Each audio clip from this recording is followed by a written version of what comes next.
clean water, clean air, and a suitable place to live. That's all we really need to survive, but it's also what the over 1,400 species of wildlife in our state need. What kind of legacy will we leave when our days upon this earth are gone? Tell me who will carry on this work that we've begun, care enough to be the keeper of the dream, this legacy, our legacy.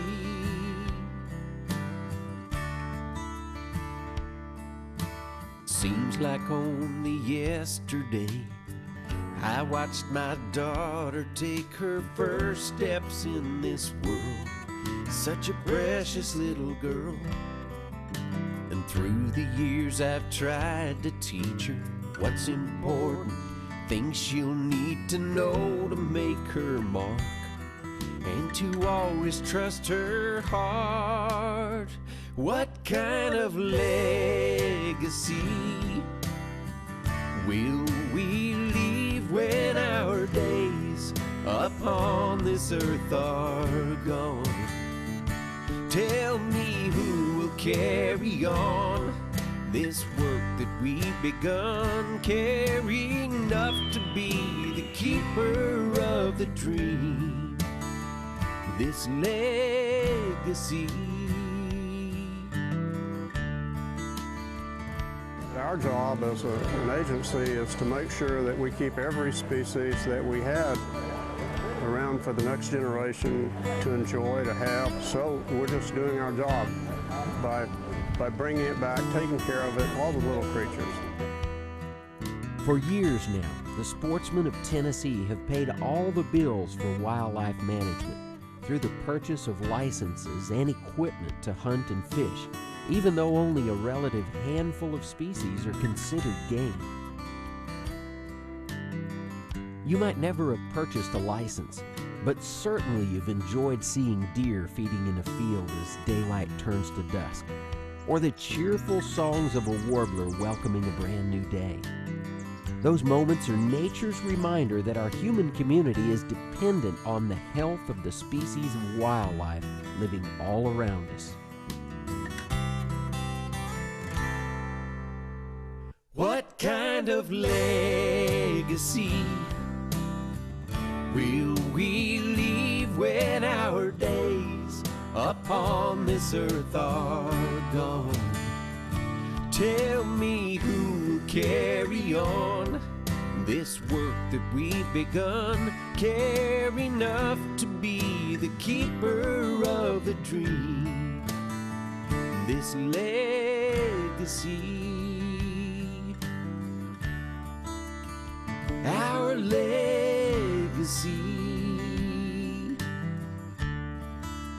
As we've encroached on the natural world around us, habitats or suitable places to live for many of these species have been seriously affected. Log on to tnwildlife.org to view our Wildlife Action Plan and to learn how you can become a member of our Wildlife Action Network. In Tennessee and from coast to coast, the Wildlife Action Plans are in action.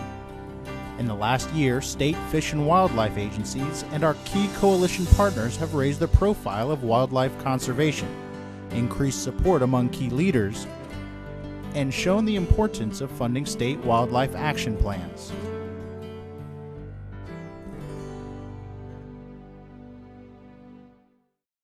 Oklahoma's Wildlife Action Plan is the first state plan for all wildlife. The idea is to do a little conservation today instead of a lot tomorrow. Florida's Wildlife Legacy Initiative is an ambitious new effort to conserve Florida's wildlife and the wonderful places they live for the enjoyment and use of our citizens. The Wyoming Game and Fish Department is holding public meetings in 7 Wyoming communities this month to present its strategy for conserving and managing species determined to be in greatest need of conservation. In 2001, Congress passed the State Wildlife Grants Program, of which Wyoming receives over $600,000 annually for wildlife management. To continue receiving the funds, the state is mandated to develop a comprehensive wildlife conservation strategy that identifies species and habitats in greatest need of conservation. Game and Fish Policy Coordinator Walt Gasson.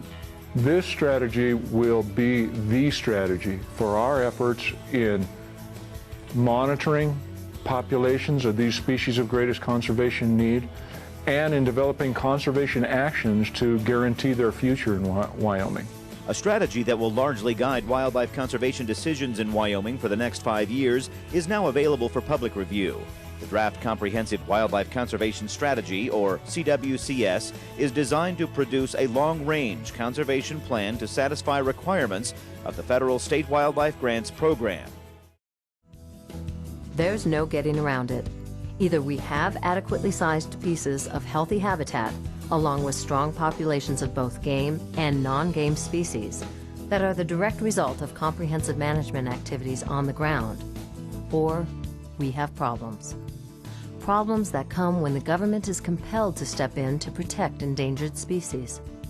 That sometimes means limiting our hunting and fishing opportunities and changing the way our natural resources are used. It takes a lot of time and money. There's so many levels of bureaucracy that things have to go through, and there's legal challenges at almost every step of the way. So all of us are way better off keeping wildlife in a condition where they are not threatened or endangered. An endangered freshwater mussel was released for the first time into an Ohio stream. Yesterday, 16 biologists and state wildlife officials put the northern rifle shell mussels they raised at the Columbus Zoo into the Big Darby Creek. Freshwater mussels were widespread in eastern stream beds 200 years ago, but tons were harvested to make buttons in the early 20th century. Now most species of mussel are considered endangered. The scientists hope the experiment will pave the way for repopulating mussels across the Midwest. What kind of legacy will we leave when our days upon this earth are gone?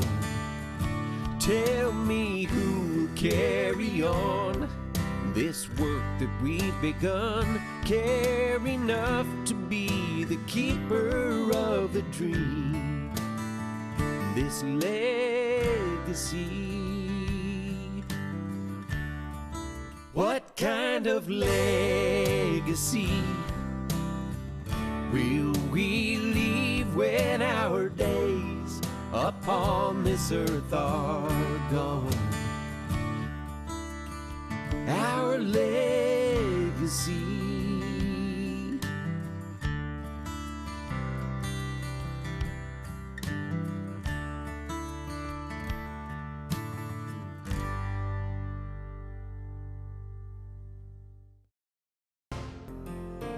As our communities grow, the state wildlife action plans will help us fulfill our responsibility to conserve wildlife and the natural places they live for future generations. In the coming year, working together, we will do even more to increase support for the state wildlife action plans and the wildlife they protect.